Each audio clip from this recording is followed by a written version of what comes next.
बनावट शालार्थ आयडी प्रकरणातील महत्त्वाचे तक्रारदार महेंद्र देसले यांच्या धुळे जिल्हा शिंदखेडा तालुक्यातील माळीच येथील घरात घुसून त्यांच्यासह पत्नी, दोन्ही मुले आणि पुतण्यांवर जीवघेणा हल्ला झाल्याचा गंभीर आरोप करण्यात आला आहे.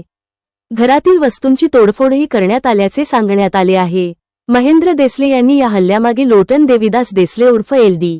देसले यांचा हात असल्याचा आरोप केला असून हा हल्ला बनावट शालार्थ आयडी आणि कथित बोगस मान्यतांबाबत केलेल्या तक्रारींच्या रागातून झाला का, याची निष्पक्ष चौकशी करण्याची मागणी होत आहे. घटनेचे व्हिडिओ समोर आल्याचा दावा करण्यात येत असून त्यामध्ये जमाव, आरडाओरड आणि झटापट झाल्याचे दिसत असल्याचे सांगितले जात आहे.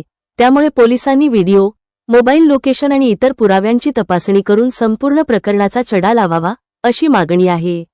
विशेष म्हणजे अवघ्या 8 दिवसांपूर्वीच मुख्य तक्रारदार डॉक्टर पंकज साळुंखे यांनी स्वतःच्या आणि सहकाऱ्यांच्या जीविताला धोका असल्याची भीती व्यक्त केली होती. त्यानंतर त्यांच्या निकटवर्ती सहकार्याच्या घरावर झालेल्या या कथित हल्ल्यामुळे प्रकरण अधिकच गंभीर बनले आहे.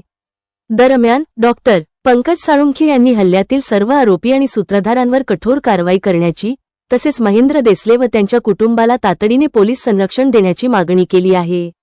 या प्रकरणातील आरोप गंभीर असून त्यांची सत्यता पोलीस तपासातून स्पष्ट होणार आहे. माळीसला आहे. मी शासनाच्या नियमानुसार आणि शासन GR नुसार माझ्या शिंदखेडा तालुक्यात आणि नंदुरबार जिल्ह्यातल्या काही शाळांचं शालार्थ आयडी प्रकरण हे तक्रार म्हणून मी दाखल केलेलं आहे आणि त्या तक्रारीच्या अनुषंगाने चौकशी चालू आहे. शिक्षण अधिकारी, माननीय कलेक्टर साहेब, माननीय मुख्य कार्यकारी अधिकारी साहेब, पालकमंत्री साहेब यांना मी वेळोवेळी माझ्या आतापर्यंतच्या तक्रारी सर्व काही दिलेल्या आहेत. त्या तक्रारीच्या अनुषंगाने शासनाने सदर शाळा लोटन देविदास देसले आणि त्याची पत्नी आणि कर्मचारी हे जे शाळेवर कर्मचारी काम करतात, शिंदखेडा तालुक्यातील डाबली दांदाने माध्यमिक विद्यालय, बैडीपाडा माध्यमिक विद्यालय, बैडीपाडा येथे प्राथमिक विद्यालय आणि दबाशीतील माध्यमिक विद्यालयाचे कर्मचारी सर्व येऊन कालच्या दिवशी माझ्यावर त्यांनी जीवघेणा हल्ला केला. हा सर्व कट त्यांनी नियोजित केलेला होता. L.D. देसले यांच्या सांगण्यावरून केलेला होता आणि हे सर्व करत असताना माझ्या परिवारातील सर्व लोकांना त्यांनी ओढून ताणून मारलेलं आहे. माझ्या घरात जेवढे पण पुरावे होते ते सर्व नष्ट करण्याचा प्रकार झालेला आहे. या सर्व गोष्टींची मी मागच्या 8 दिवसापूर्वी दादासाहेब साळुंखे यांच्याकडे आणि संतोषदा भुई यांच्याकडे मी सर्व प्रकरण सांगितलं होतं. दादासाहेबांनी हे पत्रकार परिषदेत सुद्धा नमूद केलेलं होतं की तक्रारदार यांच्या जीवाला देखील धोका आहे. या सर्व गोष्टींची कालच त्यांनी गंभीर्याने दखल घेऊन पोलीस स्टेशन लागली जेवून माझी मदत केली. तरी देखील नालडाणा पोलीस स्टेशन उपनिरीक्षक यांनी माझा गुन्हा अद्यापसुद्धा दाखल करून घेतलेला नाही.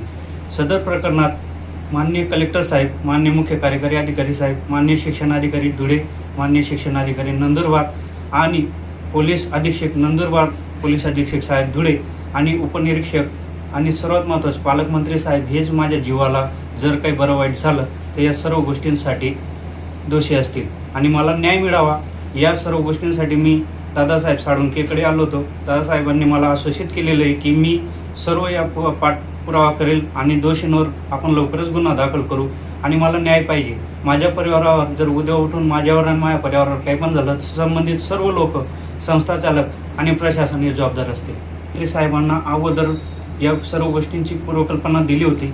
पालकमंत्री साहेबांनी मला आश्वासित केलं होतं की जर असा कुठला विषय आपल्या तालुक्यात घडत असेल तर तो आपण लवकरच बाहेर काढावा आणि मी ते काढणं म्हणजे सर्व पुरावे मी म्हणजे गोळा केले आणि या पुराव्याच्या आधाराने मी सर्व काही गोष्टी बाहेर काढलेल्या आहेत आणि ते मी शासनाच्या सर्व काही निदर्शनात आणणार होतो तेवढ्यात हा माझ्यावर हल्ला झालेला आहे. म्हणून मी राज्याचे मुख्यमंत्री, राज्याचे गृहमंत्री, दोघं उपमुख्यमंत्री साहेबांना विनंती करतो की आपण या गोष्टीची गांभीर्याने दखल घेऊन पालकमंत्री आणि या सर्व शालार्थ आयडीच्या संदर्भात जेवढे काही लोक आहेत किंवा प्रशासनामध्ये जेवढे काही अधिकारी आहेत यांना आपण त्वरित सूचना करून जे काही असेल त्या सर्व प्रकरणाची गांभीर्याने दखल घेऊन चौकशी करण्यात येईल.